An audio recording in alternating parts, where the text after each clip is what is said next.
Our sugar daddy, who art at the bank, hallowed be his bank account after he falls in love with me. Thy Birkin come, his will I will be on. Shower me with abundance, as my love language is money. Give me the strength to withhold the Pucci until I get the Gucci. Lead all men into my temptation and deliver me to a rich husband. In your name we pray. In the name of the dollar, Louis Vuitton and his hedge fund, our man. Hi everybody, welcome to The Harvest, a place where we discuss anything and everything related to money and success. My name is Nonhlanhla and thank you for sharing your time with me. Today I would like to apologize in advance. I'm feeling under the weather. My voice is acting up. I'm just praying that you can hear me very well. Many would argue that being a slay queen initially was not a bad thing. Since to slay, a term taken from the LGBTIQ community, was intended to positively affirm those who are killing it. According to Simakaleng Matobela on an interview with City Press, she defines a slay queen as someone who's always dressed to the nines, with hair and makeup always on point, a girl who is well put together, always ready for a perfect picture, someone who follows the latest trends and everyone wants to party with. So let's check what the Urban Dictionary has to say about that. The Urban Dictionary defines slay queens as young and naive girls who apparently do not date broke men. They spend hours on Snapchat and Instagram showing off things they do not own. I never thought that I would hear the word naive describing slay queens. To me and most people, slay queens seem to be very calculating. But I was like, already, let's go home. Because I don't want to be here anymore. Yeah, but I mean, we're all friends. We're all friends here. We're all friends. Can we not go there, man? Come on. No, but Mina, I had not a problem. But saying it ungibiza ngamagama engathi yini engifosele kuye engathi yimi engithakale nami whatever wangibiza ngebeach sihlela sibuya nje downstairs wangibiza ngebeach wangibiza anything. Yeah, baby, I cannot do that. I cannot. Yeah, I know. I cannot do that. I cannot do just the way he doesn't know with the way I have power over him. Mina, his sperm is in my fucking vagina. I can go right now and call for rape. Yeah. But I will not do that. John, let's not do that. I will not. Yes, I will not do that. Let's not do that. I will not do Come that. on, Kalogo. I mean, we're friends. But he doesn't know that with how much power I have We're towards friends. him. No, we're He friends. wants to biza mina ngesifebe. Okay, you want to call me Sfebe? I have your sperm in my vagina. I can call for rape right now. Okay. Utagi, baby, man. No. Udawa kabele bengimnesa mina ngimphuza amanzi ngibenzela yonke into ngiphuze ngihambe ngempedeni ngimbuza ukuthi right. Maybe the word naive can be used in relations to the way that they put themselves in compromising situations. Can you go now?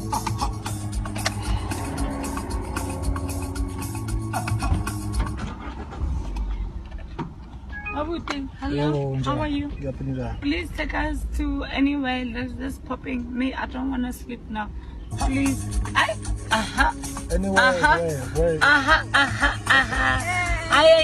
When it comes to the part where they say they don't date broke men, a lot of women don't date broke men. This definition is too general for me. Let me check out another one. According to Wikipedia, slay queens are young gold diggers who are active on social media and pretend to afford a lavish partying lifestyle. This definition seems more like it. But gold digger how? When these men primarily lead their interaction with these women with nothing but money. I agree with Simakaleng. Slay queens have a look, or a look that they're trying to pursue. They are young, fit, they wear full makeup, they wear wigs, preferably natural. The longer the hair, the better, because there's an assumption that the longer the wig is, the more expensive it is. They are trendy, constantly name-dropping whatever they are wearing. Feminine, they wear miniskirts, and they are always in heels. These ladies spend a lot of money on their look. No wonder most times they're mistaken for models and celebrities. Social media and slay queens are inseparable. Slay queens are professional editors. They have no time for imperfections, as their social media profile is everything. They attend exclusive clubs, parties, and events so that they could make regular updates about their fake posh lifestyle on social media. Also, to attract blessers, the individuals that afford them this fancy lifestyle that they are trying to pursue. Slay queens are no dumb broads. They have utilized the flex culture and understood more than most that all it takes is for you to give an illusion of wealth and you are in. They have these grand personalities, divas, very demanding to an extent that they're never satisfied. They have this way of luring men in. Whatever that it is that they do, it seems to work. Well, it did until lately. I have noticed that lately the general public, especially men, treat slay queens with disregard and contempt, to the point of violence.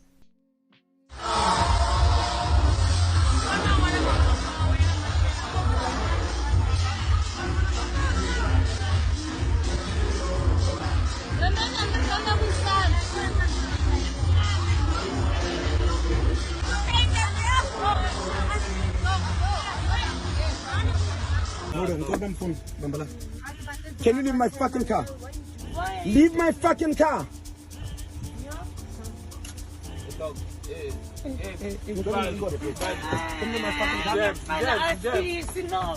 I'm not fucking like you. Leave my fucking car. Don't do that. Can you leave my fucking car? No, Can you leave my fucking car? Can you leave my fucking car? Do you get money like that from a... My money. 700. They didn't give me my money. We said to be in the night. Why you are not giving me my money? How much is supposed to give you now? He was supposed to give me 1,000 and why is 1,000 for what? For what? For sex. The child was fucking me all of the night. How much he give you now? They gave me 300 and 700. 700 for what? No. For what? That is money. Just look for 200. I just need the money. Is it possible that slay queens are now becoming public nuisance? Is it possible that the men that they used to finesse are now onto their game? You can't talk about slay queens without talking about their significant other, the blesser. Blessers are normally rich older men that entice young women with money and expensive gifts in exchange for sexual favors. In the year 2019, there was a video clip that was circulating throughout the social media of Arab men having sex with these young women, doing the most, defecating on them, doing every type of disgusting thing that you would think of. Being flued to these exotic places meant a different thing after that. If you find value in my content, please share, like, and subscribe. I don't know what happens in Dubai when you take these girls there. Look, when we take the girl in Dubai, we go like to have just fun, to entertain people. Come on, sir, you're not telling the truth, man. In Dubai, it goes down. When the slay queens go to Dubai, what happens? Yeah. That's what I'm saying. It's part of the game. Yeah, but what happens? But what happens to them? What? Tell us the stories. No, that's what I'm saying. Man, I'll tell you. Some of them are forced to give camels blowjobs. Camels? Whoa. Some of them get crapped on in the face, in the stomach. Yeah.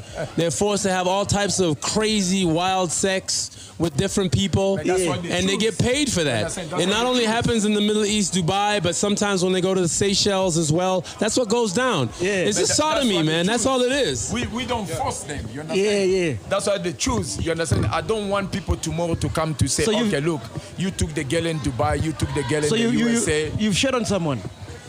What do you mean? I'm saying, like, take a shit on taking a crap on somebody's face? Yeah. Why not? Those things happen. Have you done that? Those things happen. But have you done that? Look, I can say, Danny, those things happen. You've done it.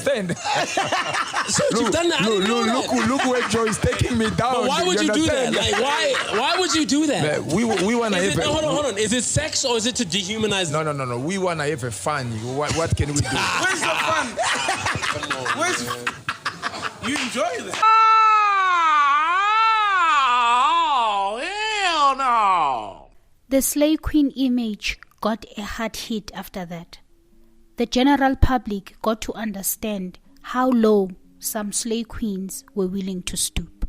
Unlike slave queens, blessers have money, and with that money, they use it to take advantage of these girls. They are attention seekers with egos to match. While doing my research, I came across two types of blessers. Blesser number 1. He's slightly older than the slave queen and has genuine feelings for the slave queen. Even has intentions of marrying her in the future. However, this type of blesser has an issue of going after women that are out of his league. This blesser thinks that they can win the affection of the slave queen with gifts and money. Either the slave queen settles for this guy or thinks that they can do better and move on, like in this case.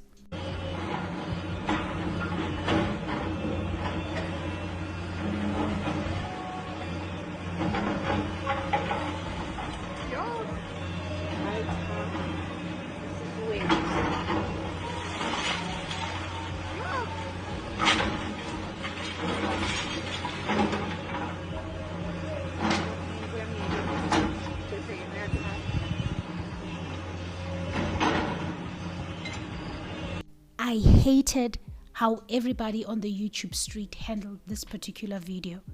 They turned this blesser into a saint. No woman wakes up one day and says, "Bocabanga ukuthi mina ngizoshada wena," unless there's a lot going on there. What man builds a girlfriend a house? Aren't you supposed to marry that girl first and then build her a house? This fake generosity is only done with an aim to lure these young girls in. They have to make their relationships transactional because they know that they don't stand a chance competing with the young boys out there. So they don't have a problem with paying until they get jilted. And then we have blesser number 2. Older men who have an appetite for young women. He will provide you with lavish gifts. And if the slave queen leaves him, he will get another one. You do not get on either of their best side. Because if they get mad, they take everything, and I mean everything, back. They remind me of when I was a child. You know, you had this boy that would chase you everywhere, buy you pens and pencils, sweets and chocolates. Then one day he sees you being chased by another boy, and then it's Letty put Pentium, Letty Pencilium, Sansa my sweet dumb, Sansa my chocolate dumb. At least the boy that I'm talking about has an excuse. He was 9 years old. You expect that from a 9-year-old. Where is the maturity that all these slave queens keep on mentioning about blessers? I've yet to see it. When the people who used to live this lifestyle and benefit from it the most start speaking against it, then it is time to think twice about being a slave queen. Once it becomes a transaction, there's no blessing, there's no blessee. It's a pimp and a prostitute. Let's just be clear on that. Kunene says blessed women are after what they can't afford. I have been there before. I have done it myself, where you will put a carrot, whether it's money, whether it's fun, whether it's travel. You know, you make promises to a young girl, I'll take you overseas, I'll take you to a festival in Durban, I'll take you to July, I'll take you to Cape Town, you know, I'll book you into a 5-star hotel. And because they don't have the means to do that by themselves, or their parents don't have the means to do that for them, then you then take advantage of their weaknesses to turn them into prostitutes. When girls come to you, Don't think you come here to look your face. You come there for mission. You understand? A mission is only one thing, is only money. The looks, no, they don't count. I don't want to lie to you. They don't count. It's just basically about what you can do. It's not about you at the end of the day. It's about me. The relationship, it's all about me. So I really don't care about the looks. Let me know what you think in the comments. And thank you for sharing your time with me. Goodbye.